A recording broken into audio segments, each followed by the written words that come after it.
Well, just recently I was watching a video of a debate between Jordan Peterson and Sam Harris, two people that are making quite a big cultural splash today. Jordan Peterson, you know, is the psychology professor from Toronto who is now quite a presence on social media. In recent months and years, I guess, he's been talking a lot about religion. Now, Sam Harris is one of the four horsemen of the new atheism. He's one of the most virulent critics of religion on the scene today, so that's why they brought these two thinkers together to get some sparks, you know. Harris, very much like Christopher Hitchens and Dennett and Dawkins and the others, puts a great deal of stress on the dogmatism and lack of self-critique that he takes as essential to religion. Precisely because religion depends upon faith and not reason, it is liable to this dogmatic danger. What does that do? It produces, he thinks, all of the outrages that we hear about from the critics of religion. So think of slavery and genocide and violence, which seem to be condoned in parts of the Bible, that seem to have dogged the religions up and down the centuries. It's the lack of critical reason, the authoritarianism born of faith, he thinks, that gives rise to all of these problems. What's the rejoinder of Jordan Peterson? Well, I mean, to a large extent, he accepts the legitimacy of the critique. He sees the danger, and he'll use the Jungian idea of the shadow of fundamentalism, which really dogs all of the intellectual systems of the world. Namely, authoritarianism, lack of self-critique, et cetera, et cetera. But Peterson also says there's an opposite extreme just as problematic, namely chaotic relativism. So sometimes as we're fleeing from the dangers of a dogmatic fundamentalism, we can run right into the arms of a chaotic relativism. So what's true, what's good, what's beautiful? Well, who knows, who can say? It's all a matter of indifference.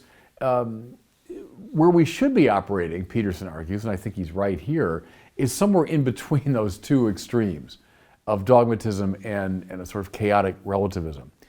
He scores Harris for a reductionism, reducing religion to its shadow and overlooking all of the ways that religion does legitimately inform us about the true, the good, and the beautiful, usually in narrative terms, and in regard to ultimate things.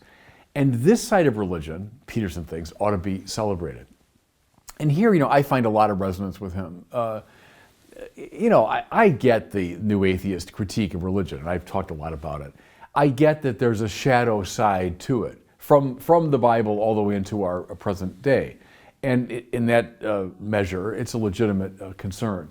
But I've always been uneasy with a view that simply rules out of court as pre-scientific nonsense, mythic, folderol, something which has obviously shaped the human spirit and culture in profound ways. So I think Peterson is really onto something very important.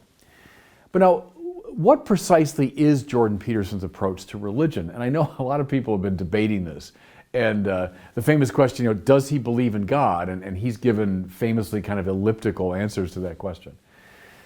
What struck me over the years, he's certainly a Jungian, and so the Jungian approach to these issues is very clear. He tends to uncover the archetypal psychology embedded in the great narratives of the Bible, and how those shed considerable light upon human experience. So that's pretty clear.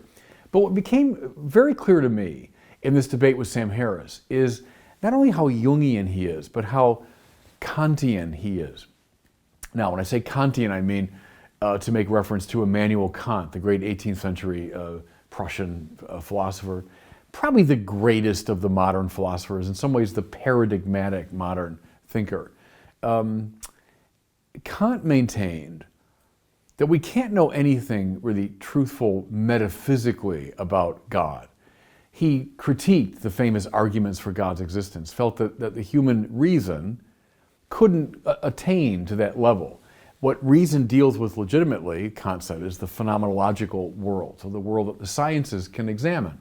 His critique of pure reason involved the critique of this sort of leap into metaphysical truth. However, Kant said, in his critique of practical reason and in his great book on religion, that we can talk about God when it comes to morality. The idea of God, I'm oversimplifying here, this would be a course for another day, but the idea of God is a kind of regulative idea of the practical reason. In other words, it makes possible the moral life. Now, in his text on religion, called Religion Within the Limits of Reason Alone, Kant says that the narratives about Jesus present the archetype of the person perfectly pleasing to God. In other words, they bring forward this sort of image, this narrative presentation of what it means to be totally morally upright. Are they making historical claims? Kant says, well, in a way, it doesn't matter. We don't really have access to the history behind these narratives. What matters is the narrative itself as it presents the archetype of the person perfectly pleasing to God to us. Well, as I listened to Jordan Peterson, I thought, that's key to his own thinking. Notice how often he avoids the sort of metaphysical side of the question of God. I don't think he's very sympathetic, or he doesn't talk much about the classical arguments for God's existence. Rather, what he tends to do is to show how embedded in the great narratives and rituals of religion are these archetypal truths that make possible the living out of a morally upright life. I thought that's an updated version of the Kantian program. Now, as I say, I think all this, both in its Jungian and Kantian form, represents a great advance over the new atheists. I mean, I like the fact that he's kind of tweaking the nose of Sam Harris and his, very one-sided rejection of religion. What I would do if I had a chance to talk to Jordan Peterson is press him on this point. Is he still on sort of one side of the great Kantian divide?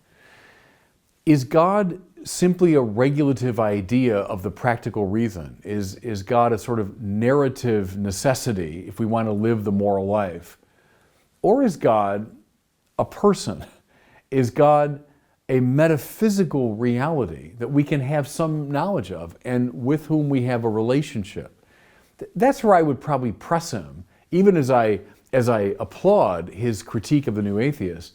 I'd maybe press him on this point.